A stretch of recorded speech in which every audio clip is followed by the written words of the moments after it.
Είμαστε σήμερα εδώ με αφορμή το θανατηφόρο εργατικό ατύχημα που έγινε πριν 15 μέρες περίπου εδώ στην πόλη μας με θύμα ένα ταχύμετρο φορέα.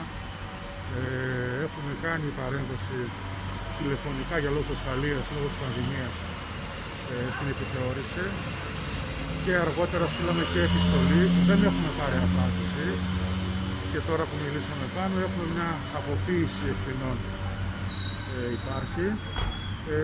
Ξέρουμε βέβαια ότι είναι υποστελεχωμένες οι υπηρεσίες. Το βάρος πέφτει κυρίως στο Υπουργείο Εργασίας και στην κυβέρνηση, αλλά και το νομοθετικό εργατικό πλαίσιο είναι τέτοιο που φάβει ουσιαστικά τέτοιες περιπτώσεις εργατικών ατυχημάτων και μάλιστα θανατηφόρων. Ανατολική Μακεδονία, Θράκη, έχουμε το ρεκόρ δυστυχώς εδώ σε εργατικά ατυχήματα.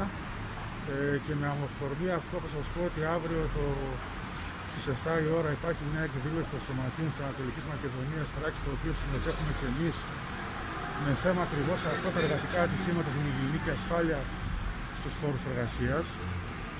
Έχουμε κάνει παρεμβάσεις και με εξορμήσεις στις εταιρείες courier και εδώ, όπως σας είπα, με ανακοινώσεις. Καλούμε τους εργαζόμενους να συσπηρωθούν στο σωματείο. Μόνο έτσι μπορούμε να αντιμετωπίσουμε αυτή την κατάσταση.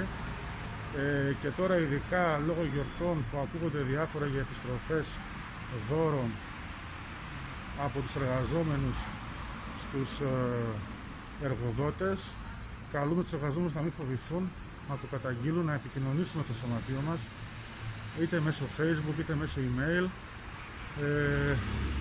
Το link για την αυριανή αυτή εκδήλωση που σας είπα θα βγει στο Facebook του σωματείου, μπορούν να τον δούνε, μέσω YouTube θα είναι η εκδήλωση, να την παρακολουθήσουν, είναι ενδιαφέρουσα.